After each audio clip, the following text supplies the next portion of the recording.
The family that vacations together stays together. At least, that was the plan. Except now, the dastardly desk clerk is saying he can't confirm your connecting rooms. Wait, what? That's right, ma'am. You have rooms 201 and 709. No, we cannot be 5 floors away from our kids. The doors have double locks. They'll be fine. When you want connecting rooms confirmed before you arrive, it matters where you stay. Welcome to Hilton. I see your connecting rooms are already confirmed. Hilton, for the stay. This episode is brought to you by Nespresso and Samra Origins by the Weekend Coffee Collection. Introducing Samra Origins. My collaboration with Nespresso is a connection to my roots, to my mother, Samra. Coffee that hits the right notes. It transports you. Crafted with unique notes and bold, soaring flavors. Experience a taste that moves you. Nespresso and Samra Origins. Discover more at Nespresso.com. Mint is still $15 a month for premium wireless. And if you haven't made the switch yet, here are 15 reasons why you should. 1, it's $15 a month. 2, seriously, it's $15 a month. 3, no big contracts. 4, I use it. 5, my mom uses it. Are you playing me off? That's what's happening, right? Okay, give it a try at mintmobile.com/switch. Upfront payment of $45 for 3-month plan, $15 per month equivalent required. New customer offer first 3 months only. Then full price plan options available. Taxes and fees extra. See mintmobile.com. How do you top your love for your cat? With a cascade of decadent savory gravy over a mouth-watering mousse pâté. Fancy Feast gems. 2 gourmet pâtés in 1 convenient pack. Simply peel and plate to reveal a pyramid shape that makes eating delightful and pamper her with an experience as extraordinary as she is.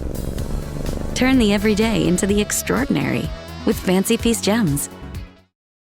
Wish you could become a morning person? You know the type, up before the sun, early morning runs, first one to the office with donuts and a smile. How do they do it? Easy. With the new Galaxy Watch 8, sleep tracking and personalized insights from Samsung Health help you improve so you can wake up to a whole new you. One who, dare I say it, skips the snooze?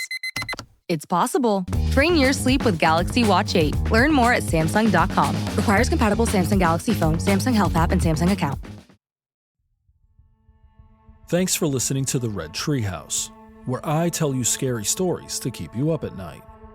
You can listen to the Red Treehouse wherever you stream podcasts, including Spotify and Apple Pods. Be sure to follow, like, and subscribe. Oh, and leave a 5-star review. You can follow the Red Treehouse on social media at Red Treehouse Pod. And you can find the Red Treehouse on Patreon, where even joining for free gets you exclusive member benefits. Simply go to patreon.com/Red Treehouse. An important note, sources for this episode can be found in the show notes. The Red Treehouse is dedicated to my dad. I love you, Pop. As we enter our 3rd week of celebrating Hispanic Heritage Month, I want to up the tempo and tell you a few more short horror stories guaranteed to keep you up at night, including 3 creepypastas, La Carrentanagua, La Bruja, and Closed Eyes. And then later this week, we'll explore the dark depths of Puerto Rico's most haunted prison, Oso Blanco. In this episode of the Red Treehouse, I'm going to read you 3 terrific Spanish creepypastas. La Carrentanagua, written by Empyrealinvective, La Bruja, written by Henry Medina 741, and Closed Eyes, written by an unknown author. So sit back, turn down the lights, pull up the covers, and pay close attention as I share these 3 terrific creepypastas. I'm your host, Will. Welcome to the Red Treehouse.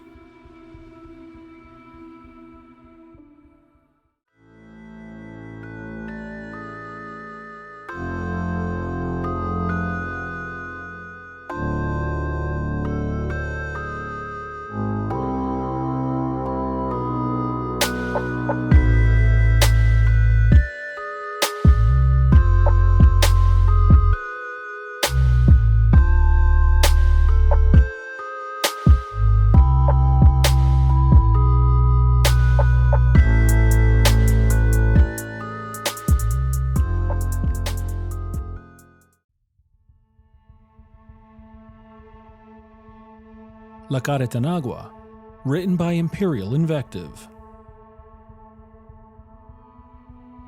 To truthfully tell this story, I have to start with an explanation of why I was there in the first place. In 2011, I decided to join the Peace Corps and was relocated to Nicaragua. I spent 2 years in a small community named La Quinta that had roughly 600 people in it, and it was in the Esteli region. The first few months, I was relatively shy. I spoke to the kids in my community and the family I lived with, but did not have enough confidence in my Spanish abilities to talk to other people. It was during these first few months that my Nicaraguan grandmother, Rosalia, first told me the story of the Carrentanagua. To be perfectly honest, the first time she told me the story, I just nodded and pretended to understand. I didn't know enough Spanish to properly understand her, and she spoke with an accent that only other campesinos, a slightly derogatory term for people that lived in poorer villages, could understand. It wasn't until halfway through my 2-year service that I understood enough Spanish to ask her to tell me the story of the Carrentanagua again. It turns out, she told me this story because of my tendency to walk around at night while the rest of the village was asleep.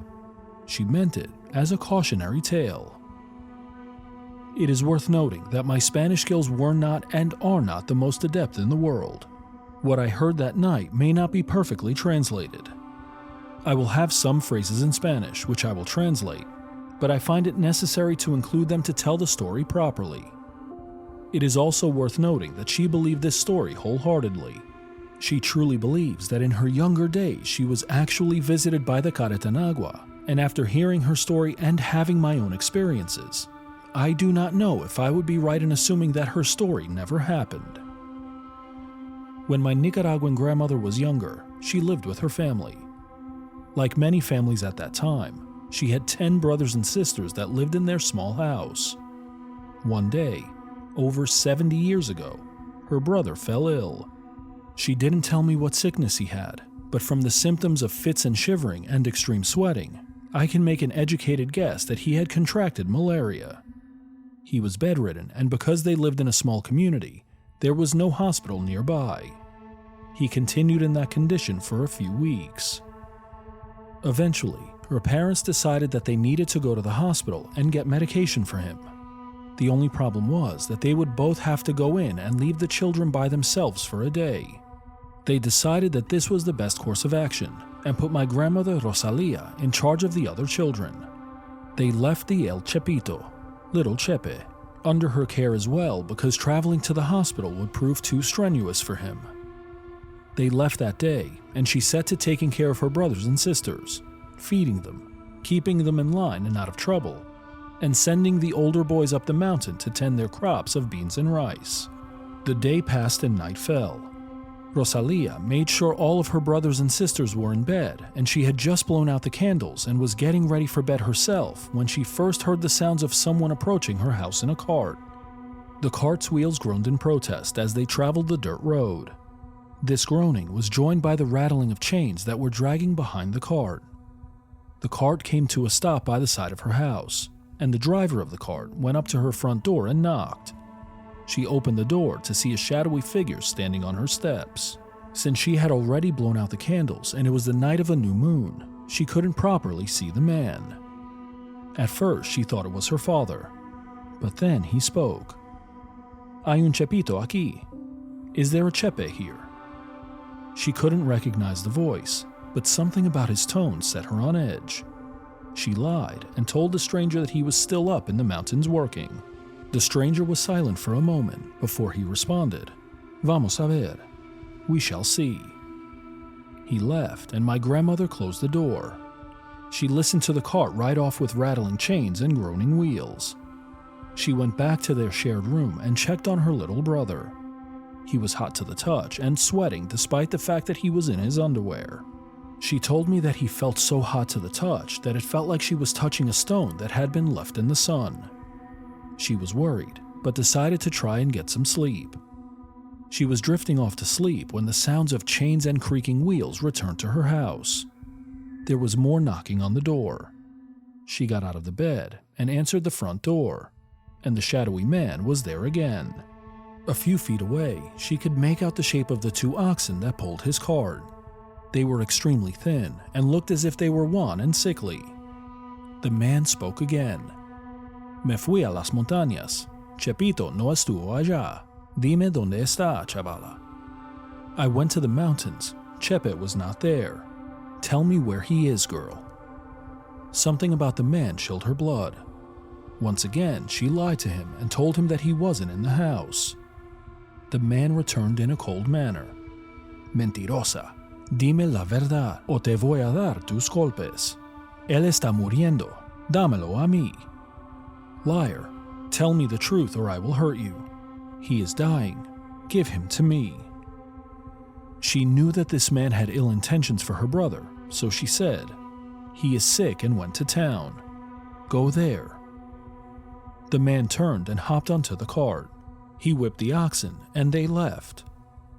She tried to go back to bed but could not sleep. An hour later, she heard him return. This time, the sound of groaning wheels and rattling chains tore through the night air. It was almost deafening.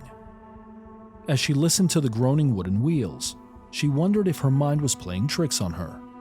The groaning wheels almost sounded like the lamentations of men, and the rattling chains didn't sound like they were being dragged behind the cart, but were actually the sounds of people struggling against their bonds. She lit a candle and carried it to the front door. She opened the door before he could knock, and when the light hit him, she instantly regretted lighting a candle. Before her stood what remained of a man. His flesh had rotted away in places, and his lips had decayed long ago, leaving him with a sardonic, skeletal grin. His bones poked through what remained of his flesh. The candlelight illuminated his fiendish smile and the cart behind him. The oxen were not thin, but were actually made of bones. It was in this moment that she realized that this was the Carrentanagua, and it was here for her brother's soul. What was once a man spoke, his words slicing into her like a sickle. Tú me conoces, y yo sé que su hermano está aquí. Él se va a morir esta noche. Tráemelo a mí, y tu familia no va a sufrir. You know me, and I know that your little brother is here. He is going to die tonight. Bring him to me, and your family will not suffer. Rosalia was paralyzed with fear, but managed to tell the skeletal man that he could not enter her house without her permission. He blew the dead air from what remained in his lungs through his exposed jaw and spoke.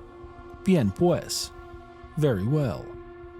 He stomped his right foot on the step, and the sound of bones striking stone echoed through the village. After that, he left. Her brother didn't die that night. My grandmother finished the tale and went to bed. I decided to visit my neighbors and get a little more information about the myth of the Carrentanagua. They told me that it was a Nicaraguan myth that matched perfectly with my grandmother's depiction. They told me that he visits houses of those who are dying to bear away their bodies. He takes the dying people somewhere and returns before the sun rises. The Carrentanagua deposits their broken bodies on the steps of the houses he bore them away from and states, Aquí lo deje.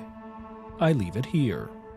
He cannot cross roads that intersect in the form of a cross, and he cannot enter houses without permission, and instead must convince people to let him in or come out to meet him.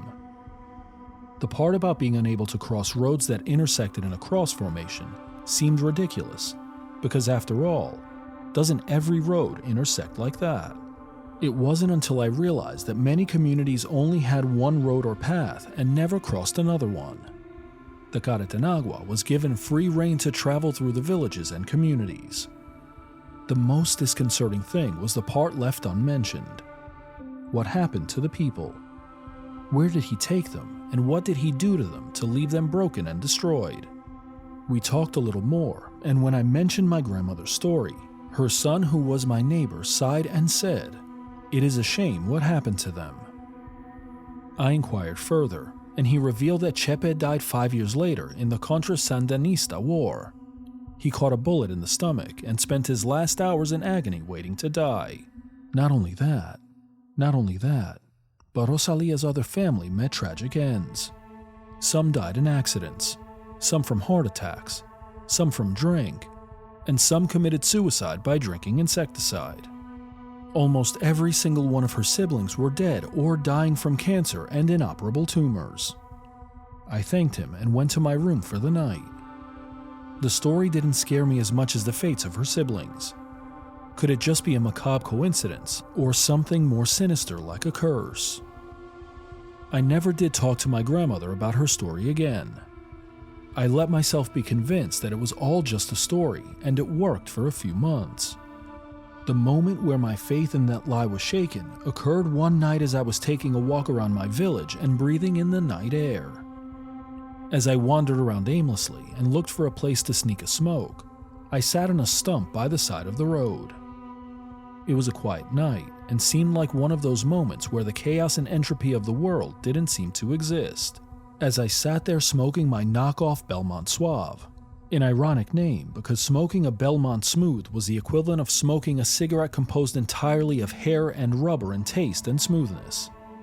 It was on that road that I became aware of the sounds. Clink, clink, clink. The only road in my community. Notice, there were no lights. There were a few carts in my community, so I didn't immediately make the connection. I listened as the sound grew and something came into my view down the only road that cut through my community, dividing it in half. My adjusted eyes could make out someone driving the oxen forward. It wasn't until I was able to discern that the oxen were pallid that I really began to get concerned. It plodded along at a methodical pace, and as the clink, clink, clink grew louder, I decided that I had had enough. When the sound of wood groaning and straining like the sound of a creaky casket swinging open reached my ears, my resolve completely broke. I am not easily spooked, but something about the similarities between my grandmother's story and this cart really freaked me out. As it drew closer to me, I decided to not test my luck. I stubbed out the smoldering half of my horrible cigarette and returned to my house with the sounds of groaning wooden wheels and rattling chains growing ever louder behind me. I almost sprinted the last part of the way home. I closed the door and locked it. In that moment, feelings of relief washed over me. I had never felt so foolish in my life. How could I let a little old lady's words get under my skin? I wanted to smile at myself for being so worked up. I wanted to laugh at myself for believing her. I wanted to cry. I want to say I was able to brush it all off, but to this very day, months after her story, the sound of wood groaning and chains rattling sets my heart racing and turns my blood cold. Switch to Shiseido Benefiance Wrinkle Smoothing Eye Cream and discover why people are calling it the best eye cream. A powerhouse formula that targets 5 types of eye area wrinkles. 96% of users saw reduced wrinkles and diminished dark circles after just 7 days. Shop Shiseido Benefiance Wrinkle Smoothing Eye Cream at Sephora and discover how change can happen in the blink of an eye. Consumer tested by 110 women. This episode is brought to you by Tic Tac. Your boss is going off at you for missing a deadline and you swear the clock just moved backwards. Suddenly, you remember the pack of Tic Tacs on your desk. Now you're riding horseback on the beach, the smell of citrus in the air. And what's this? Your boss is sitting behind you, breathing heavenly fresh mint? Refresh your mouth and mind and share your good vibes with Tic Tac. When your investors, customers, and workers demand more from your business, make it happen with SAP. The AI-powered capabilities of SAP can help you streamline costs, connect with new suppliers, and manage payroll, even when your business is being pulled in different directions. To deliver a quality product at a fair price while paying your people what they're worth too, so your business can stay unfazed. Learn more at sap.com/uncertainty. Hey, this is Bill Simmons from the Bill Simmons Podcast, here to help you make the most of your summer with Michelob Ultra, a superior light beer worth playing for. Play for it with the guys when you're competing to see who can sink more birdies on the golf course, because winning tastes even better with Ultra on the line. Play for Ultra. Fill your fridge with Michelob Ultra this summer. Enjoy responsibly. Copyright 2025 Anheuser-Busch Michelob Ultra Light Beer, St. Louis, Missouri. Hello, Nigel here. I couldn't help noticing that you're still awake. Now, I'm an owl. I'm supposed to be up at night, but you need your sleep. So if it's your allergy symptoms that are keeping you up, here's a word to the wise. Try Xyzal. You see, Xyzal works fast to relieve sneezing, runny nose, itchy watery eyes, and itchy nose and throat. And it keeps going strong for 24 hours, so you can get your sleep and wake up refreshed and ready for a productive day ahead. Be wise, all. Take Xyzal at night. Use as directed. Starts working in 45 minutes. Subtle results, still you, but with fewer lines. Botox Cosmetic, out of botulinum toxin A, is a prescription medicine used to temporarily make moderate to severe frown lines, crow's feet, and forehead lines look better in adults. Effects of Botox Cosmetic may spread hours to weeks after injection, causing serious symptoms. Alert your doctor right away as difficulty swallowing, speaking, breathing, eye problems, or muscle weakness may be a sign of a life-threatening condition. Patients with these conditions before injection are at highest risk. Don't receive Botox Cosmetic if you have a skin infection. Side effects may include allergic reactions, injection site pain, headache, eyebrow and eyelid drooping, and eyelid swelling. Allergic reactions can include rash, welts, asthma symptoms, and dizziness. Tell your doctor about medical history, muscle or nerve conditions including ALS or Lou Gehrig's disease, myasthenia gravis, or Lambert-Eaton syndrome, and medications, including botulinum toxins, as these may increase the risk of serious side effects. For full safety information, visit BotoxCosmetic.com or call 877-351-0300. See for yourself at BotoxCosmetic.com. La Bruja, written by Henry Medina, 741. Once upon a time, a boy named Eduardo, after a long day at high school, headed home to rest. During the journey home, night fell after he had walked for an hour to get home. But that night wasn't like any other.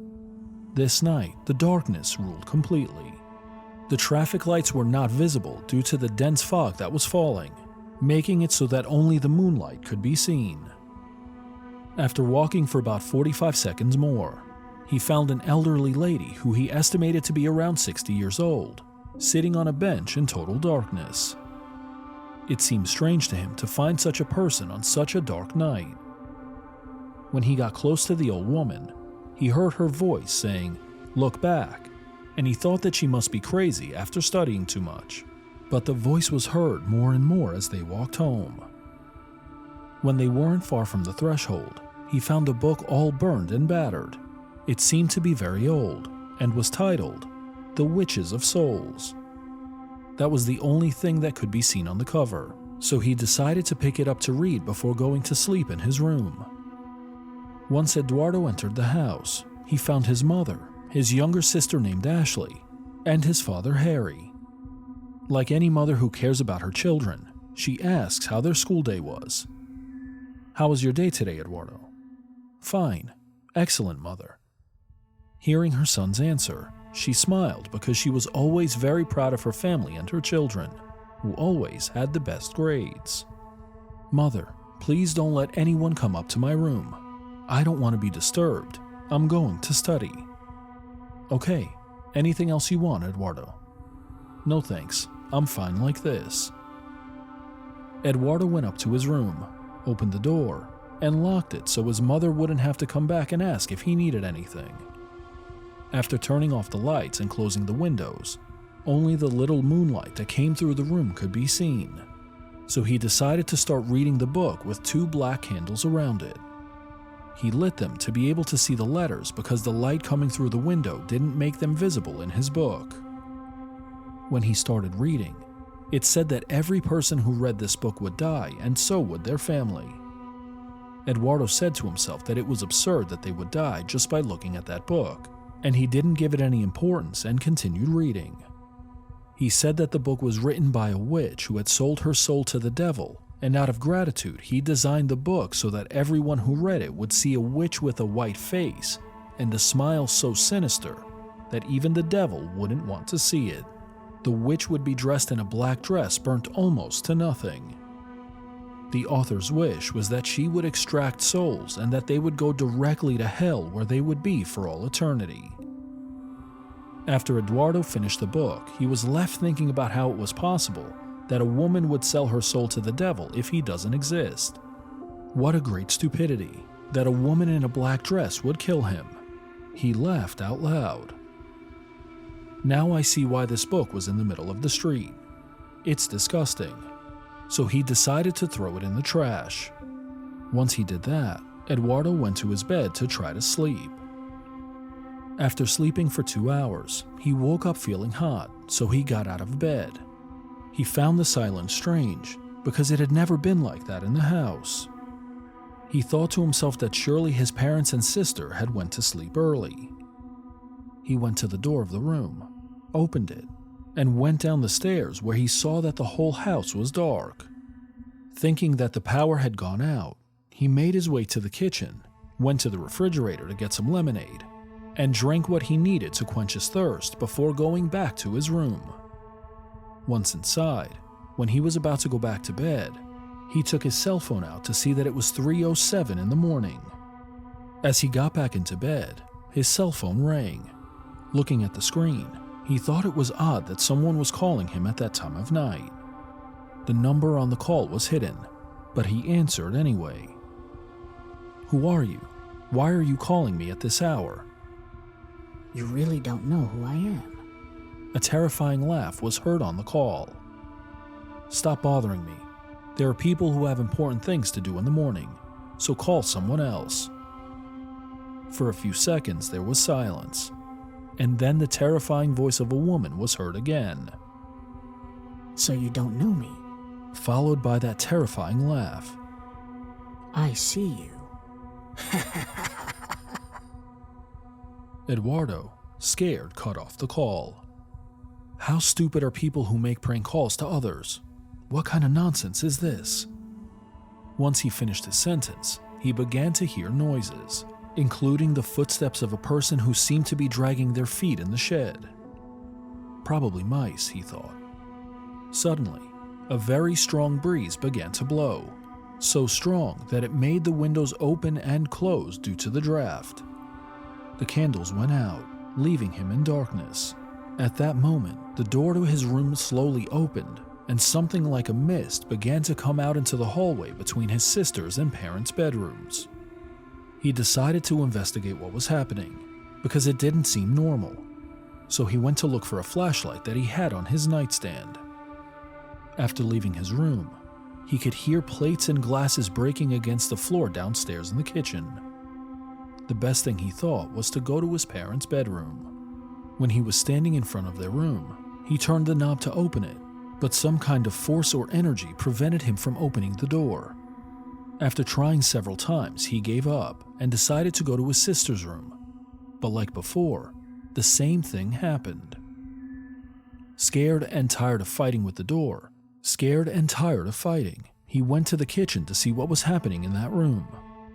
The moment he went down the stairs, the flashlight began to fail. Now desperate, he looked for a way to keep it from going out completely, because it was the only light that he had, and he didn't want to be left in the dark. After struggling with the flashlight for a few minutes, it began to work normally, so he continued down the stairs, and when he was standing in the living room, he began to hear noises in the kitchen once again. Except this time, it sounded like someone was in the room. He walked slowly, but when he reached the entrance of the kitchen, the noise stopped abruptly. Surprised because he was sure that he had heard sounds, he returned to the corridor that led to the living room. Suddenly, as he was walking in, the television turned on by itself. Eduardo ran to the television set and turned it off, wondering what was happening. He immediately ran towards the stairs, and when he was walking up, his cell phone rang again from the room where he had left it. Moving quickly, he grabbed the cell phone from his bed and saw once again that the number was hidden. Now afraid, he answered it reluctantly. "Hello, who is it?" "Do you really not know who I am?" "I don't know who you are, but I'll call the police." "That won't work at all." At that moment, Eduardo remained silent, wondering how someone could do so many things at the same time. He listened to his cell phone again. "Now you really know who I am, and you are going to suffer, so get ready." At the moment Eduardo hung up the call, his parents' bedroom door opened slowly.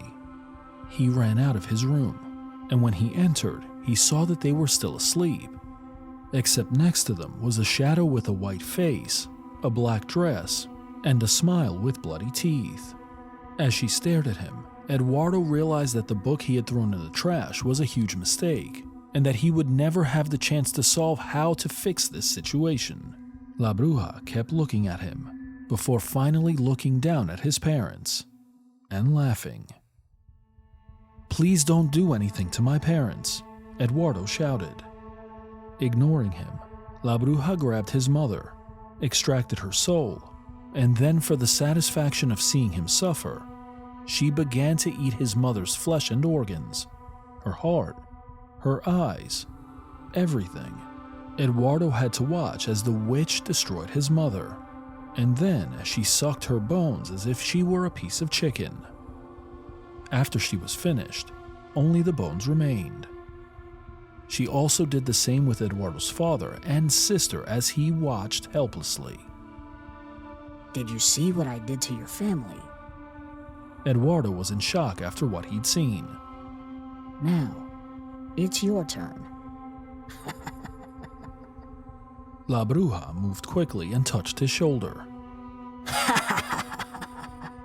Eduardo turned around and saw that hellish smile, and at that moment she lifted him up off the ground. Goodbye. I hope you like suffering in hell with your family. Unfortunately for Eduardo, he experienced almost the same thing as his family, except she took his bones with her. In the morning, when police arrived, they found only the bones of his family, and no one could figure out who murdered them in cold blood. The officers reported Eduardo as missing, although they also believed he was the murderer. They found one important piece of evidence: the old book. Inside, it had a note. I hope that the person who reads this book enjoys it as much as I did. This episode is brought to you by Netflix. Everyone is telling her she dreamt it, but in The Woman in Cabin 10, Lo Blacklock is determined to uncover the truth. In the gripping new thriller coming to Netflix October 10th, Keira Knightley plays a journalist aboard a luxury yacht who witnesses a crime she can't unsee. Adapted from Ruth Ware's best-selling novel, directed by Simon Stone. Watch The Woman in Cabin 10, only on Netflix on October 10th. Closed Eyes, written by an unknown author. If you are reading this, then consider yourself lucky. I just managed to escape that creature and type all this up on my laptop as I hide in my apartment closet. Now I apologize if my grammar and spelling are sloppy, but that is because I don't have much time. I am writing this to warn you and everyone of this monstrosity that is going to be the death of me in a short amount of time. It is a creature known as Trapo Espiritu, which is Spanish for rag spirit. I know it sounds dumb, but please keep reading. I was warned about this being by my mother, who has recently been warned by her mother. A generation-to-generation sort of thing. Well anyways, Trapo Espiritu is supposedly known to go house by house each night, provoking the hosts of the house and slowly and brutally killing them. Where Trapo strikes next is never known, but death can be avoided, and that's precisely what I am here to tell you. First off, if Trapo will be visiting you next, you'll know the day that follows the night of its coming. There are 4 signs of Trapo's approach. Your day will go smoothly, and not a thing wrong should happen except you'll feel a strong gut feeling that something isn't right. Throughout your day, you will be able to see figures in your peripheral vision wherever you go. This will not scare you or startle you, surprisingly, but whenever you turn to see the figure face to face, it will have vanished as if it were never there. These figures are believed to be the ghosts of Trapo Espiritu's past victims. You will have gone somewhere on this day, maybe work or the store, but somewhere nonetheless. You will come home, and when you do, you should see a small piece of white notebook paper taped to your front door. It should say in clear and neatly written letters, Ojos cerrados. Upon finding this paper, it is imperative that you burn it in your fireplace. Make sure no one sees the paper, nor the burning of it. Your last sign will be that you will go to bed at 12 o'clock unintentionally. Even upon knowing that you will without intention. Now, this is the time to get comfy and adjust whatever needs to be adjusted, like pillows, etc. This is the only chance you will get to move at all until sunrise, so take clever advantage of it.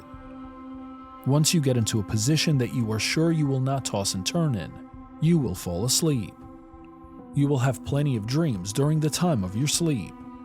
Dreams you never knew were possible. Dreams so real you feel as if it's more than a dream, like you're really there.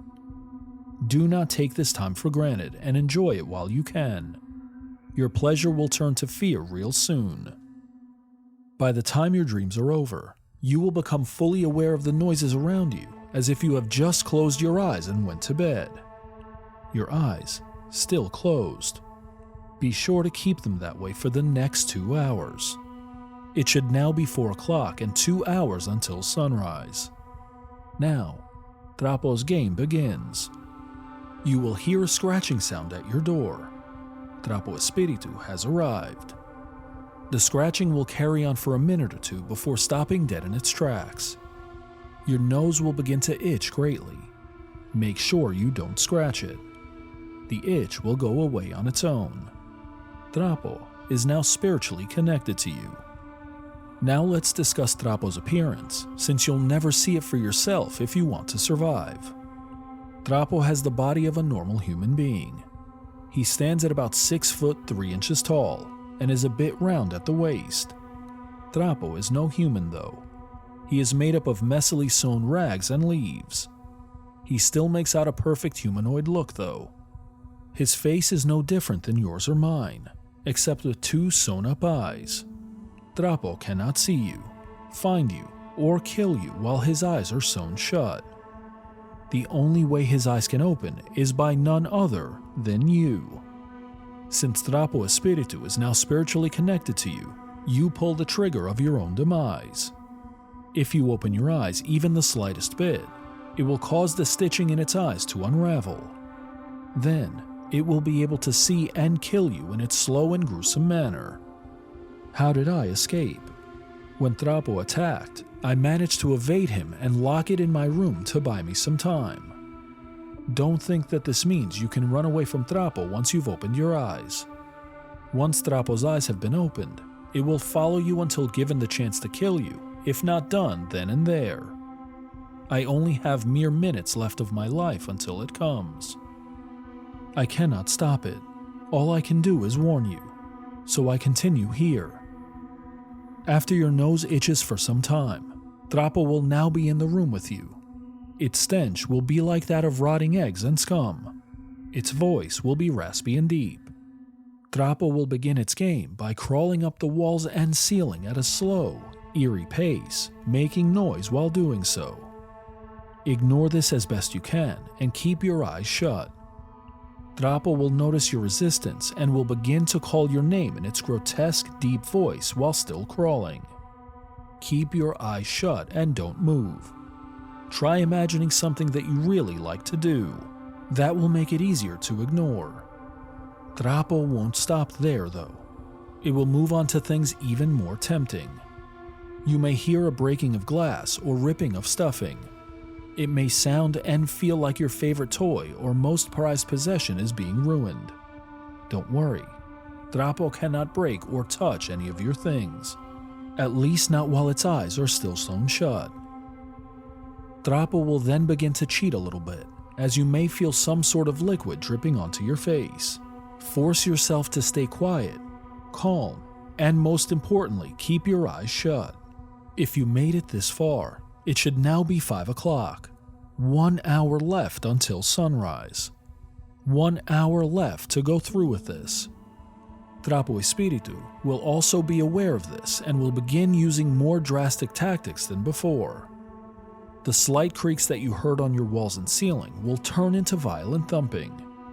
Your name will be called, and will now have morphed into a very recognizable voice of a loved one of yours who most likely passed. Do not be fooled. This is not your loved one. It's just another one of Trapo's impersonations. The voice will grow louder and more demanding as time goes on. The liquid dripping on your face will have increased in rate, and you may now feel drenched. If you still have not opened your eyes and kept silent, then it should now be 5:50 in the morning. 10 more minutes. By now, though, Trapo is starting to get desperate. The thumping you heard will now be replaced by what feels like an earthquake in your room. Your bed will start shaking violently, throwing the covers off of you. The liquid will have stopped, but this is replaced by the terrifying fact that Trapo is now on the end of your bed. Your eyes are almost able to open on their own, so you must now keep your eyes closed as tightly as possible. Remain calm. Stay still. Keep your eyes closed. It's almost over. Trapo's demanding shout of your name in a loved one's voice will now have changed to a violent screech of your name in the same voice, but warped and ruined. It is now 1 minute until sunrise. 1 minute left. Stay strong. Stay calm. Stay still. Don't scream. Keep your eyes closed. Your bed is now shaking even more violently than before. Your head vibrating. Your body shivering in the freezing cold. Your ears shriveling from the piercing scream of the malevolent entity. Trapo Espiritu is now right on top of you. Its face is inches from yours. It cannot kill you and it cannot hurt you, but it can scare you. This is the ultimate test of bravery. It is the ultimate test of trust.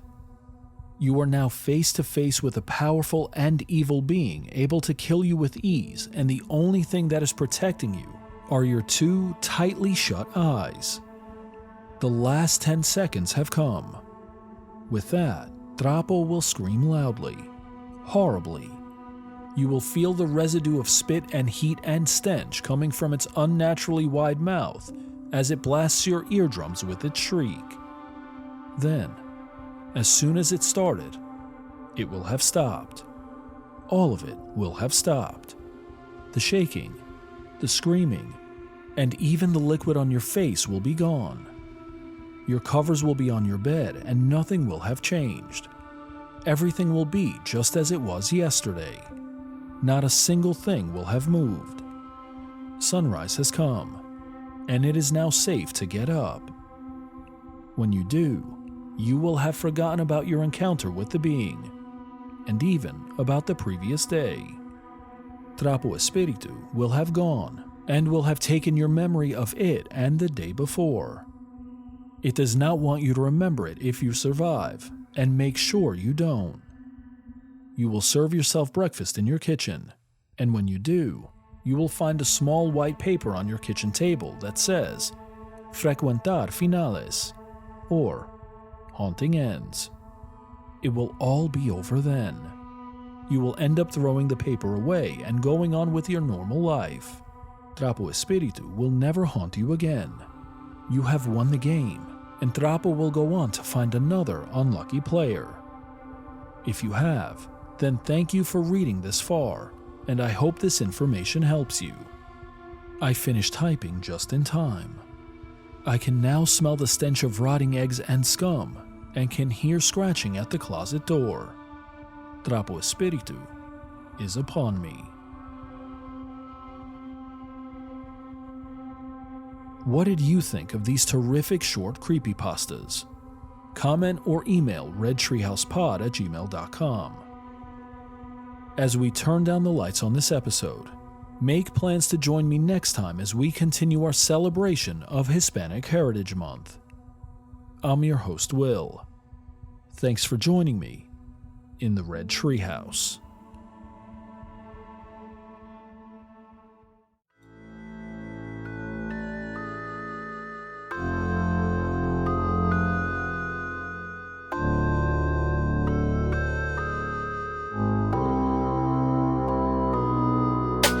you